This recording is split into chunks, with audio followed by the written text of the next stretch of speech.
Straujiem soļiem tuvojas septembris, un rīti jau, kā jūtam, ir dzestrāki. Bet atgādinu tev, gan mamma, tēti, gan skolotāji, gan bērni. Mēs katru gadu pirms septembra jūtamies mazliet satraukti. Mēs uztraucamies par nezināmo, to kā tad būs, vai mēs tiksim galā. Un es aicinu tevi ikvienu sadarboties, izprast vienam otru, sev daudz esmu rakstījusi savā lapā, pasajust, kā būtu man, ja es būtu otra vietā, kā justos es, ja es būtu skolotājs ar 25 bērniem klasē, un būtu kādi bērni, kuri īsti nevar iejusties klasē. Kā es justos?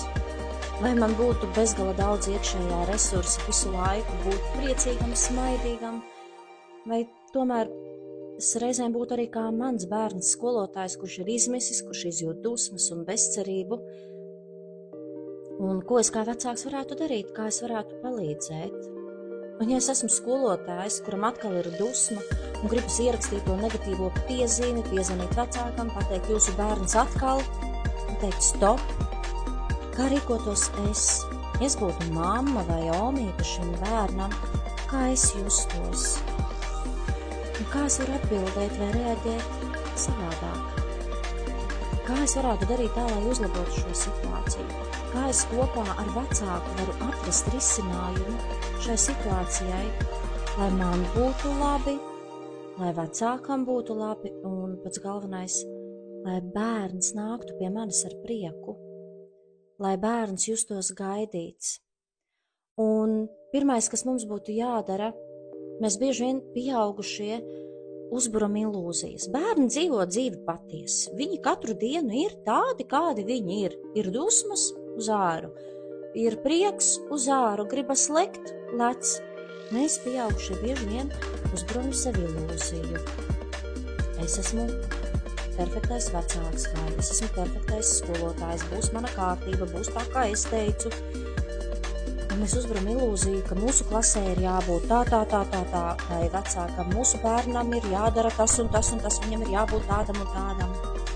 Tās ir mūsu ilūzijas. Un paskatāmies ar tīru skatu, kāds ir šis bērns, kāpēc viņš šādi uzvedās, ko darīju es kā pieaugušais, kāpēc bija šāda reakcija, un kāpēc šī reakcija bija varbūt destruktīva, vai kā es pats, kā pieaugušais, šajos brīžos jūtos, vai es esmu un jūtos emocionāli stabils, vai es tomēr esmu kā kuģis vētrā, ja? Un kā zināms, ja mūs ilgi šādi vētrā kuģis visu laiku šūpājās, var palikt slikta dūša, un tad nemaz nejūtamies labi, bet jāatcerās, vecāks, skolotājs ir kuģa kapteinis, kurš atbild par visu pasažieru drošību un labklājību.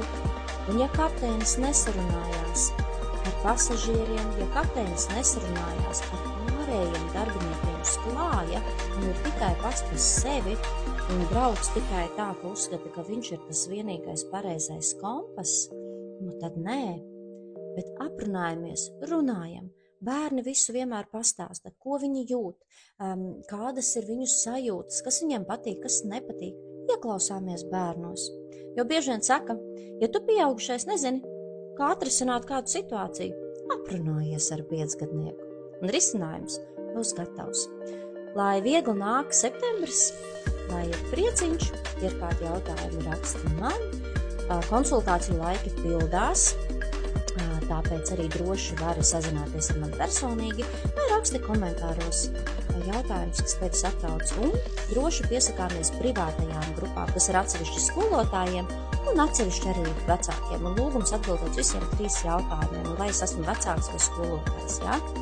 Un arī tur jūs varat uzdot savus jautājumus, tur es iespēju robežās arī sniedzu atbildi.